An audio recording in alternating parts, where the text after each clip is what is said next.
होणार असेल तर सांगा आम्हाला, आम्ही दुसरीकडे नोकरी बघतो.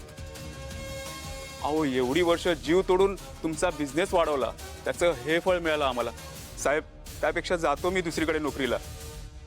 तसंही तुला जावं लागणारच आहे. साहेब बघा असा अपमान. दाखव, काय पुरावा आहे तुझ्याकडे?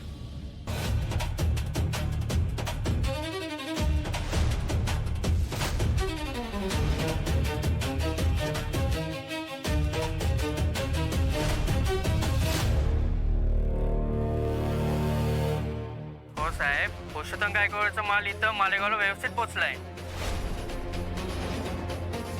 तुम्ही टेन्शन अजिबात घेऊ नका. डुप्लिकेट साड्यांचा माल घेऊन योच ट्रक मुंबईला जाणार. तेवीस सांगितलेल्या वेळेत. कोणाला कशाचा संशय येणार नाही. चला साहेब, ठेवतो. बघितलं काका, तुमच्या मागे तुमच्या मालाची अशी अफरातफर करतो हा माणूस. मार्केटमध्ये तुमचं नाव खूप मोठं आहे. त्याला बदनाम करतोय हा माणूस, तेही तुम्हाला कळून न देता. आज मालेगावला जाणारा टेम्पो काल धुळ्याच्या दिशेने जाताना मी बघितला आणि थांबले तिथे. हा माणूस असाच कोणाशी तरी फोनवर बोलत होता. तेव्हा मी तुमचं नाव ऐकलं आणि तेव्हा मला हे सगळं कळलं.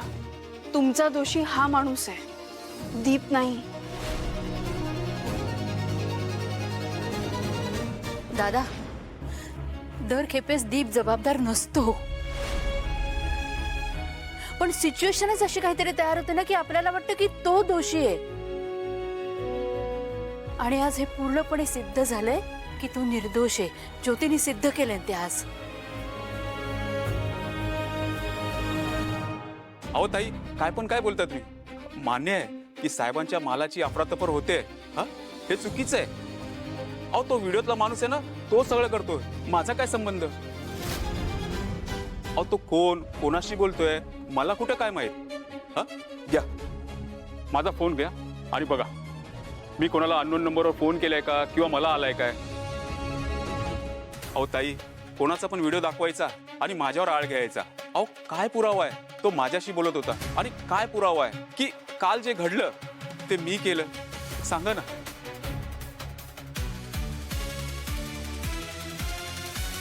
खाल्ली माती ज्योतीने.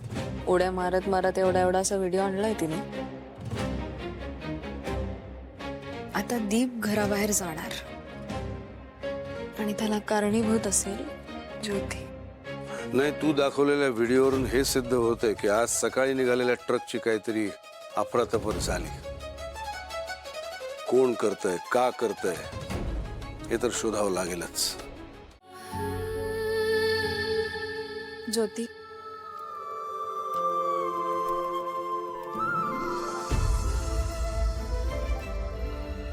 ज्योती, तू खरंच खूप मोठं काम केलंयस बघ. माझं कुटुंब मोडण्यापासून वाचवलेस. तुझे आभार कसे मानू खरंच कळत नाहीये मला. ताई अगं, खरंच म्हणजे आम्हा सगळ्यांना माहित होतं की दीप निर्दोष आहे, पण तू जीवाचं रान केलंस आणि ते सिद्ध करून दाखवलंस. तुझं कौतुक करावं तितकं कमी आहे. अगं ताई, काही काय बोलतेस? मी जे खरं आहे ना ते सांगितलं फक्त. अगं किती उशीर झालाय, म्हणजे आपण काय रात्रभर गप्पा मारत बसू, पण आई वाट बघत असेल ना. अगं हो, मला बोलण्यात काही कळलं नाही. मला निघायला हवा, आता उशीर होतोय खरंच. नाही राहतेस तर राहाच इथेच. अगं नाही, खरंच आई वाट बघत असेल. मी येते. बरं जा तू. हो, काळजी घ्या. येते.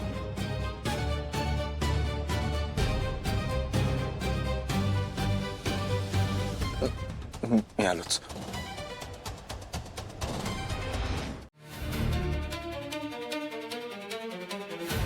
दादा, काय केलंस तू आज? का वागलास असा? काल दीप दोषी असं तुला वाटलं तेव्हा तू बोललास त्याला, आणि आज जेव्हा तो निर्दोषी असं कळलं तेव्हा फक्त हो आणि निघून आलास तू तिथनं. नशीब आज सगळ्यांच्या समोर हे सिद्ध झालं की ह्या प्रकरणामध्ये दीप दोषी नव्हता. दादा, हे कळल्यानंतर जवळ घेतलं असतंस त्याला तर माझं चुकलं असं म्हणाला असतं तर चाललं नसतं का रे? काल तो दोषी असं तुला वाटत होतं म्हणून बोललास. आज तूच चुकलास की रे. हे बघ, जे झालं ते झालं. मी त्याची शिक्षा माफ केली हेच खूप आहे त्याच्यासाठी. उगीच विषय वाढवू नकोस. विषय मी वाढवत नाहीये, विषय तू वाढवतोयस आणि आज नाही वर्षोनुवर्ष वाढवतोयस. दीपची एकच बाजू बघत आलाय तुम्ही पुरुषोत्तम गायकवाड. असं बघू नको माझ्याकडे दादा. बरोबर आहे ना, तेच बोलतेय मी. तत्वानी वागणारा, सगळ्यांना न्याय देणारा असं म्हणतात ना तुला, तशी ओळख आहे ना तुझी. मग तुझ्या मुलाच्या बाबतीत ही तत्व जातात कुठे रे? हा न्याय जातो कुठे तुझा? सुलोचना, मला तत्व शिकवू नकोस.